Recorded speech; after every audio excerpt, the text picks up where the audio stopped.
हमारे गुरुजन, वरिष्ठतम गुरुजन जो हैं उनके सानिध्य में हम योग करते हैं।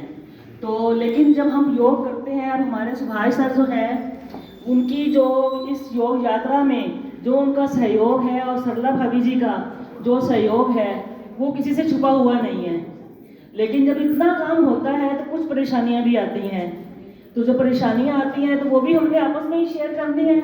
शायद हो सकता है किसी के पास इसका हल निकल आए। अब सरला भाभी जी की परेशानी, अब हम एक दिन बैठे हुए हैं ऐसे ही, तो लेडीज फिर बातें तो करते हैं। तो अब क्या बात कर रहे हैं कि देखो जी, हम तो कहाँ से योग करने आते हैं। कोई 10 सेक्टर से आ रहा है, कोई गुरुदेव नगर से आ रहा है, कोई माइंट्री से आ रहा है, कोई कहीं से आ रहा है। अब लेकिन सरला भाभी जी की कितनी मौज है, इतने बड़े इंस्ट्रक्टर गुरुजन उनके घर में विराजमान है, उनको तो कोई मुश्किल ही नहीं।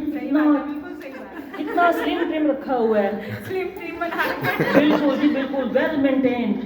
अब वो भाभी जी बीच में से सोची जा रही हैं कि मैं क्या करूं, लेकिन फिर वो आखिर में वो रुक नहीं पाती और वो फिर क्या कहती हैं भाई ठीक है सुभाष जी बहुत कुछ कर रहे हैं, लेकिन मुझे भी इसकी कीमत चुकानी पड़ती है। वो कैसे जी? वो ऐसे कि जब भी हमारे घर में कोई आने वाला होता है गेस्ट, मैं किसी को घर में नहीं बुला सकती। क्यों? कैसे? एक बार की बात, इनके घर में कोई गेस्ट आए तो उन्होंने सुभाष जी को बोल दिया कि कुछ खाने पीने के लिए ले आओ। तब सुभाष जी गए हैं, वो तो योगा इंस्ट्रक्टर, हेल्थ कॉन्शियस। अब वो जब बाहर गए हैं तो वो वापस जब आए हैं तो उनके हाथ में अमृत पेय की बोतलें, गिलोय का जूस। अब वो सोच रहे हैं कि मैं अपनी फ्रेंड्स के सामने क्या रखूं, ये रखूं। चलो ये भी हुआ। अब देखते हैं जी खाने के लिए क्या लाए हैं। तो उन्होंने पूछा जाके खाने के लिए क्या लाए हो। तो सुभाष जी कहते हैं अरे वहाँ कुंजल क्रिया हो रही थी, वहाँ पे देसी घी की खिचड़ी बनी हुई थी। पूरा डिब्बा भर के खिचड़ी का ले आया। अब सोचो कि सरला जी का क्या हाल होगा। ये तो हुई अब एक बात, ये तो खाने पीने की बात हुई। अब जो सर आसन करवाते हैं उसका तो मुकाबला ही कोई नहीं, लेकिन जो करवाने वाले होंगे ना उनकी ये हर जगह ही चलेगा ये।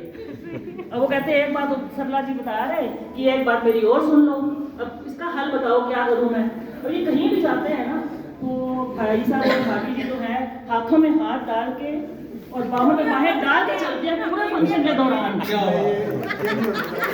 नहीं, हम पूछा हमने सरला जी से, हमने सरला जी आपका तो बड़ा ही प्यार है, आप वो देखो हाथ में हाथ डाल के बाहों में बाहें डाल के पूरे फंक्शन में ऐसे झूमते हैं। हाँ, तो सरला जी बोलती है आगे से, अरे कुछ ना पूछो, ये मैं जानती हूँ कि मैं क्या कर रही हूँ। मैं तो उनको काबू करके बैठी हूँ, पकड़े बैठी हूँ।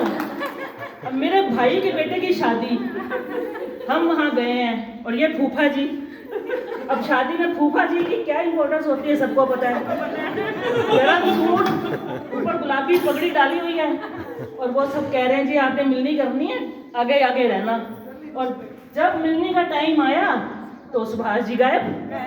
अब देख रहे हैं जी फूफा जी कहाँ है, फूफा जी कहाँ है, फूफा जी कहाँ है, और ढूंढ रहे हैं सब। वहाँ देखा एक पंडाल के कोने में ना थोड़ी सी भीड़ सी लगी हुई थी। भाभी जी वहाँ जाके देख रही हैं और सुभाष सर जो है शीर्षासन में लटके सिर्फ नीचे पैर ऊपर, तो पगड़ी कहाँ जा रही है, गरम सूट की क्या शो होगी। और भाभी जी बोल रही है ये क्या कर रहे हो। सुभाष जी बोलते हैं ओ ना भाई साहब कहते सन ना जो कहते सन कि मैं सारा दिन खड़ा रहना वा ना तो सारा खून मेरे पैरों जा जाता है, तो मैं दसदा पैसे शीर्षासन करेंगे ना तो सारा वापिस मैं उनको शीर्षासन सिखा रहा था। उसके बाद पूरी शादी में भाभी जी ने हाथ नहीं छोड़ा भैया का, क्योंकि इनका कुछ नहीं पता कहाँ ये किसी को वज्रासन करवाने लग जाएंगे और कहाँ किसी को सर्पासन करवाने लग जाएंगे, जगासन करवाने लग जाएंगे, और शादी का क्या बनेगा वो तो फिर देखेंगे इसे। तो ये परेशानी है भाभी जी की योगा एक्सपर्ट की अर्धांगिनी होने का काम।